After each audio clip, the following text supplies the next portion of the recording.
ಅಭಿಮಾನಿ ಬಂದಿದ್ರು. ಅವ್ರೇನ್ ಹೇಳಿದ್ರೆ ತುಂಬಾ ಎಮೋಷನಲ್ ಫೀಲ್ ಆದ್ರು. ಅಂದ್ರೆ ಶಿವಣ್ಣ ಹುಷಾರಿಲ್ದೆ ಅವರು ಆರಾಮಾಗಿದ್ದಾರೆ ಅಂತಂದ್ರೆ ಅದಕ್ಕೆ ಕಾರಣ ಅಣ್ಣವರು ಮತ್ತೆ ಅಮ್ಮವರು ಮತ್ತೆ ಅಪ್ಪು ಅವರು ಆಶೀರ್ವಾದ ಇದೆ.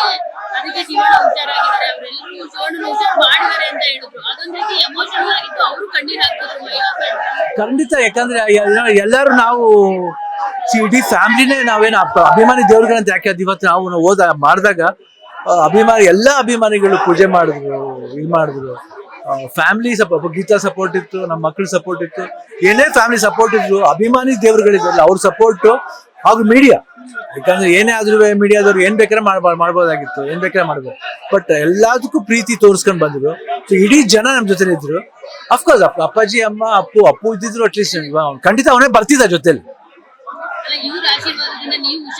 ಖಂಡಿತ ಇಲ್ಲ, 100%. ಅದನ್ನೇನು ಎಲ್ಲರ ಆಶೀರ್ವಾದದಿಂದ ಹುಷಾರಾಗಿ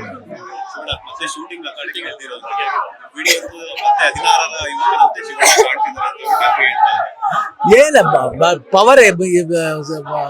ಒಂದ್ಸತಿ ಆಕ್ಟಿಂಗ್ ಅಂತ ಹೇಳಿದ ಮೇಲೆ ಅದು ಎಲ್ಲಿಂದ ಬರುತ್ತೆ ಗೊತ್ತಿಲ್ಲ.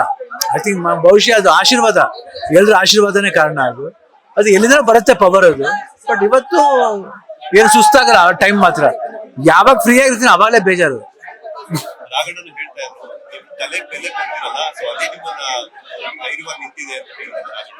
ಐ ಥಿಂಕ್ ಬಹುಶಃ ಅದಿರ್ಬೋದು.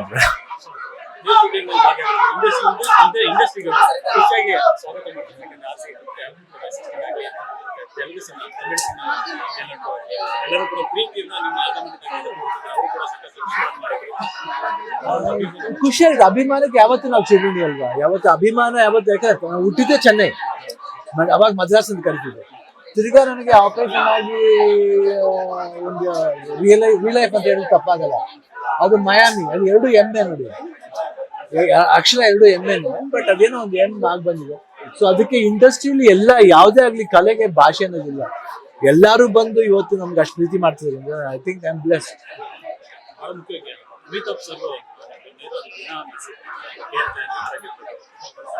ಇಲ್ಲ, ಅದು ಇದ್ದೇ ಇರುತ್ತೆ. ಯಾಕಂದ್ರೆ ಕಲ್ಯಾಣ್ ಜ್ಯುವೆಲ್ಲರ್ಸ್ ನಾವೆಲ್ಲ ಇರ್ತಿದ್ವಲ್ಲ, ಅದೊಂದು ಯಾವಾಗ ಇರುತ್ತೆ. ಅವರು ಇದು ನಮ್ಮನ್ನ ಚಿಕ್ಕ ವಯಸ್ಸಲ್ಲಿ ನಾವು ಆಲ್ಮೋಸ್ಟ್ ಅವ್ರನ್ನ ಮೀಟ್ ಮಾಡಿದಾಗ ಒಂದು 14-15 ಇಯರ್ಸ್ ಇರ್ಬೇಕು. ನಾನು ರಾಘು ಫಸ್ಟ್ ಮೀಟ್ ಮಾಡಿದ್ದೆ ಬಾಂಬೆಲಿ, ಸತ್ಯಪ್ರಸಾದ್ ಅಶ್ವಿನಿ ಟೈಮ್ ಮೀಟ್ ಮಾಡಿದ್ದೆ. ಅವಾಗಿಂದ ಗೊತ್ತು. ಅದಾದ್ಮೇಲೆ ಶಬರಿಮಲೆ ಜೊತೆಲಿ ಬರ್ತಿದ್ವಿ. ಆಮೇಲೆ ಕಲ್ಯಾಣ್ ಜ್ಯುವೆಲ್ಲರ್ಸ್ ಮೂಲಕ ನಾವು ಟುಗೆದರ್. ಸೊ ಬಾಂಧವ್ಯ ಇದ್ದೇ ಇರುತ್ತೆ. ಕೊನೆಯದಾಗಿ ಅಪ್ಪು ಅವರು ನಟನೆ ಮುಖಾಂತರ ಎಲ್ಲರ ಮನಸ್ಸನ್ನು ಮುಟ್ಟಿದ್ರು ಅನ್ನೋದಕ್ಕಿಂತ ಜಾಸ್ತಿ ದಾನ ಧರ್ಮಗಳನ್ನ ಮಾಡೋದ್ರ ಮುಖಾಂತರ, ಸಹಾಯ ಹಸ್ತ ಚಾಚುವುದ್ರ ಮುಖಾಂತರ ಎಲ್ಲರ ಮನಸ್ಸಿಗೆ ಹತ್ರ ಆದ್ರು. ಈಗ ಅವ್ರಿಗೆ ಅವ್ರನ್ನ ಇನ್ಸ್ಪಿರೇಷನ್ ಆಗಿ ತಗೊಂಡು ಸಾಕಷ್ಟು ಜನ ಹೋಟೆಲ್ಸ್ ಗಳಲ್ಲಿ ಆಫರ್ ಆಗಿ ಕೊಡ್ತಾ ಇದ್ದಾರೆ. ಬೆಣ್ಣೆ ದೋಸೆ ಹೋಟೆಲ್ ಆಗಿತ್ತು, ಆಮೇಲೆ ಫೇವ್ರೆಟ್ ಪಾನಿಪುರಿ ಆಗಿರ್ಲಿ, ಫ್ರೀಯಾಗಿ ಪಾನಿಪುರಿ ಇವತ್ತು ಸಂಜೆ 7 ಗಂಟೆಯಿಂದ ಸ್ಟಾರ್ಟ್ ಆಗುತ್ತೆ. ಸೊ ಅವರ ಒಂದು ಅಭಿಮಾನಕ್ಕೆ ಏನ್ ಹೇಳೋದು ನೋಡಿ. ಅಭಿಮಾನಕ್ಕೆ ಎಲ್ಲೇನೇ ಇಲ್ಲ. ಯಾವ ರೀತಿ ಬೇಕಾದ್ರೆ ಅಭಿಮಾನದ ಮೂಲಕ ಬರುತ್ತೆ. ಈ ರೀತಿ ಕೊಡೋದ್ರಿಂದ ಇದೆಯಲ್ಲ, ಅವ್ರ ಪ್ರೀತಿ ಎಷ್ಟು ಅಂತ ತೋರಿಸುತ್ತೆ.